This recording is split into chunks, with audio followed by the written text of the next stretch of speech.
sommaire de ce journal, des nouveaux véhicules pour les deux chaînes publiques. Le ministre de la Communication et de l'économie numérique a officiellement remis les clés aux responsables des chaînes, une dotation pour booster le travail sur le terrain. La maison Georges Rahuiri a abrité cet événement, le point avec Abrel Lemami. Et puis le maire de Libreville, Jean-François Ntoutou-Méman, satisfait des travaux entrepris sur les marchés de la capitale gabonaise, nous dira Biwarou Mikala dans ce journal.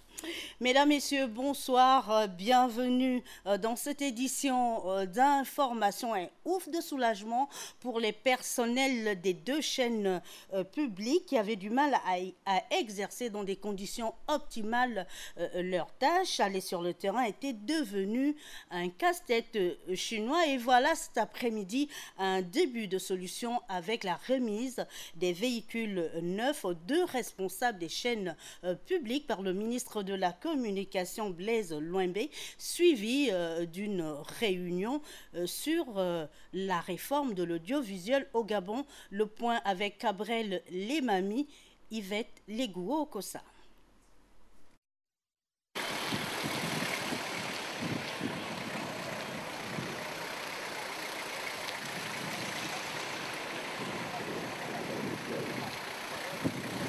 Ce sont au total 4 véhicules flambant neufs de marque Toyota que le ministre de la Communication vient de remettre symboliquement à main propre les clés aux responsables de la première chaîne et de la deuxième chaîne de radio-télévision gabonaise.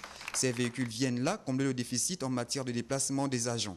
Il est souhaitable que ces véhicules soient affectés aux services techniques qui sont sur le terrain, qui vont sur le terrain en reportage.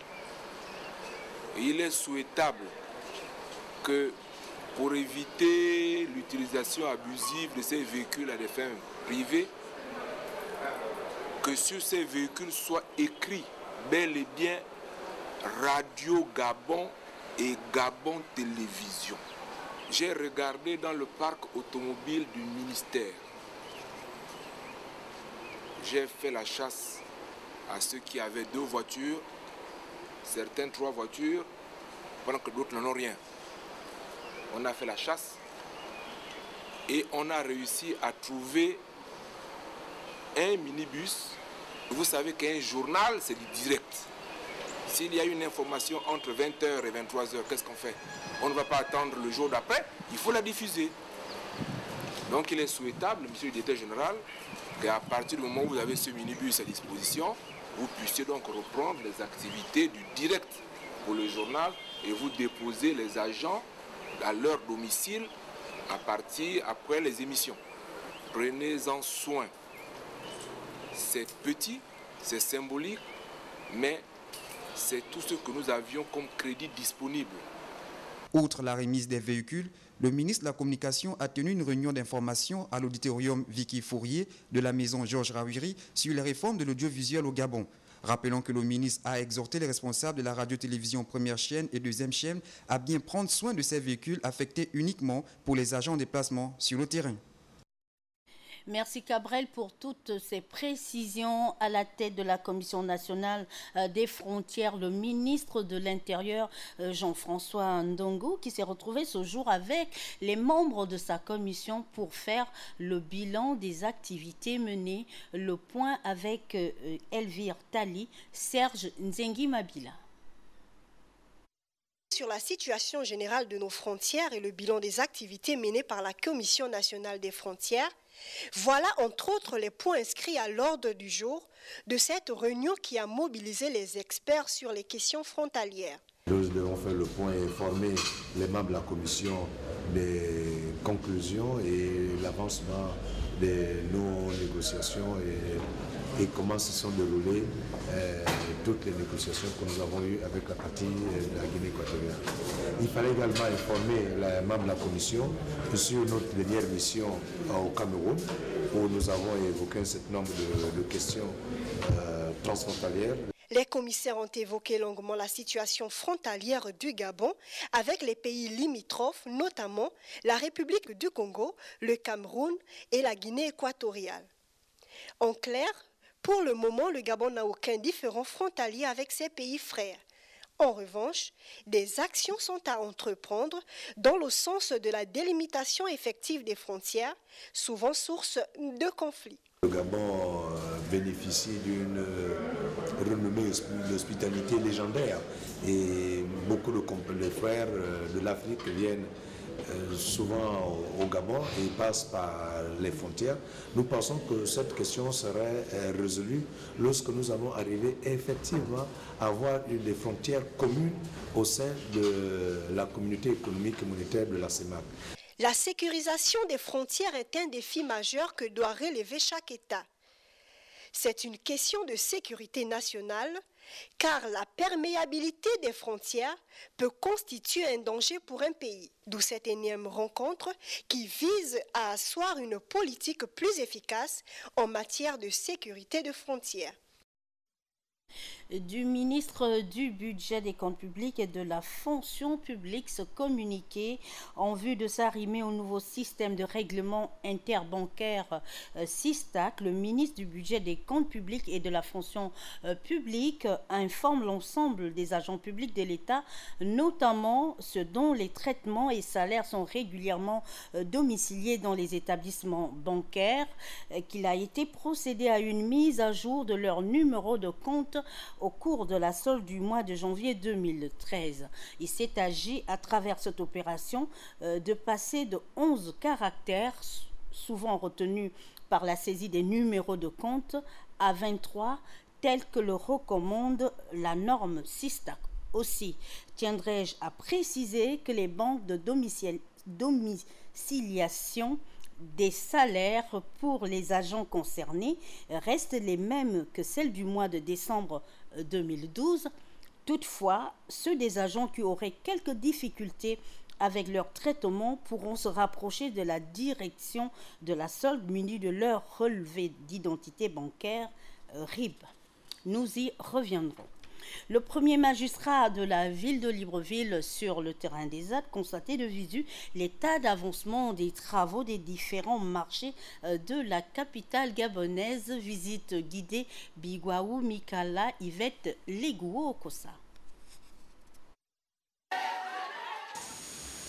Le maire de la commune de Libreville, préoccupé par la demande sans cesse croissante d'acquisition de box, d'étals et de magasins par les commerçantes et commerçants de différents marchés de la capitale, a entrepris un vaste programme de travaux d'agrandissement.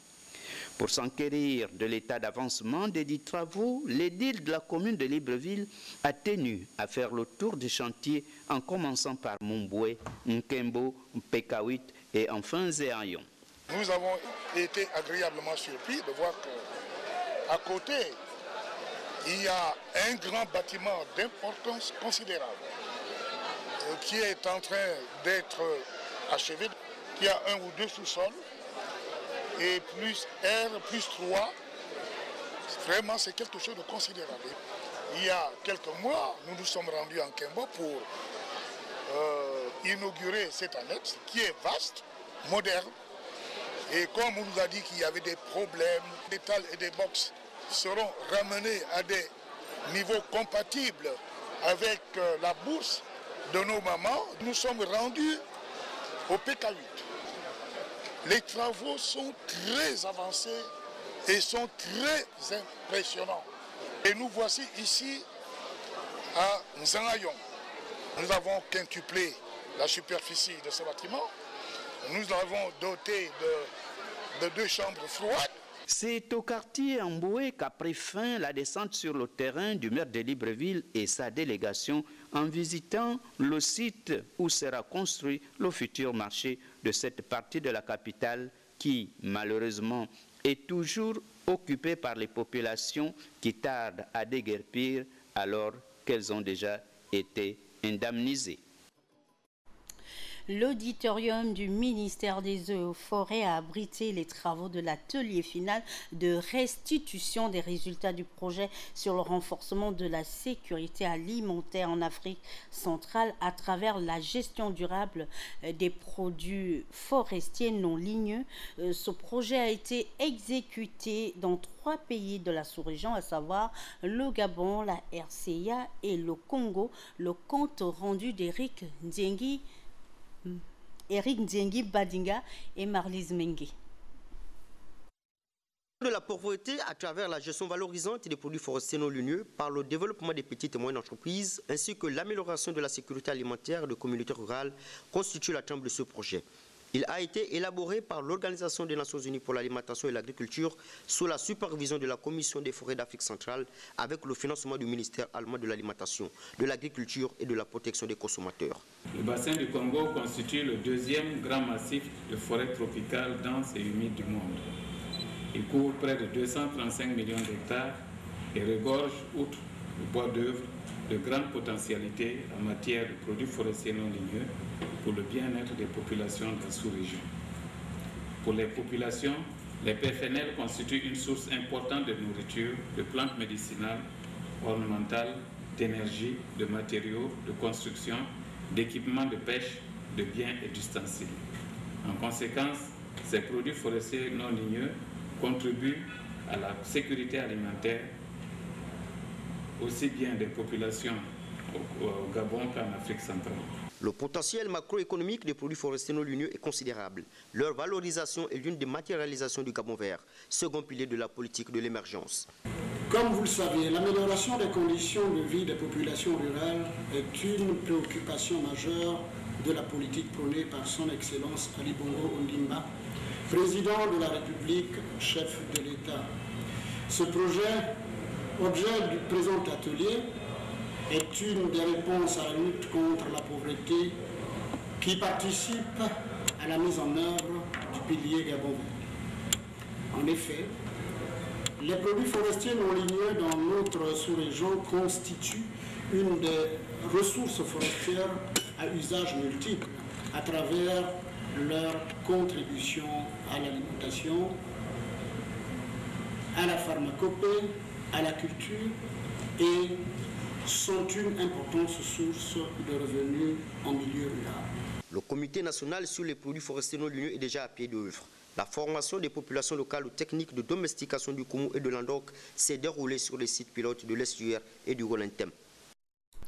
Les enfants des familles démunies ont reçu des cadeaux, cet acte d'amour et de partage et du ministre Honorine Zebitege, ministre de la Famille et des Affaires sociales, École Martine Olabou et Jeune Miko.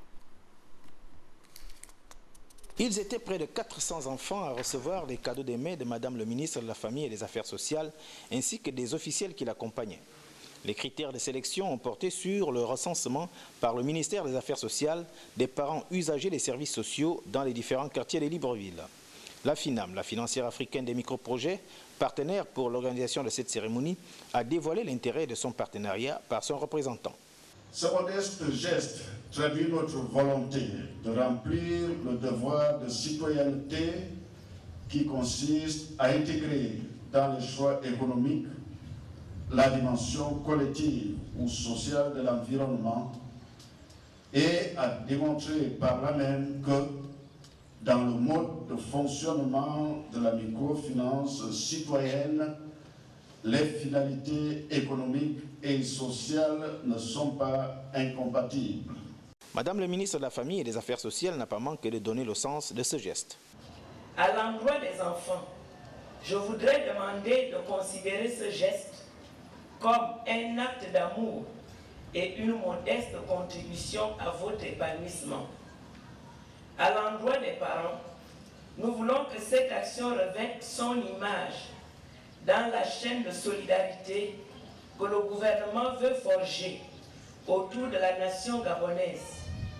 Le but étant bien sûr de soulager les personnes les plus fragilisées, telles que nous le commande l'esprit et la vision du chef de l'État dans le triptyque paix, développement, partage. Le choix de la date de la présente cérémonie de célébration de Noël en différé intervient suite à l'aménagement du calendrier très chargé du chef du département de la Famille et des Affaires sociales. Demain 21h30, Martial Chibinda Magwindi, précieuse collaboration de Pélagie Mbui Oono, Jean-Augustin Ndengue, Christian Lélé et toute l'équipe d'Antenne. Merci pour votre attention. À très bientôt sur Gabon Télévision. Au revoir.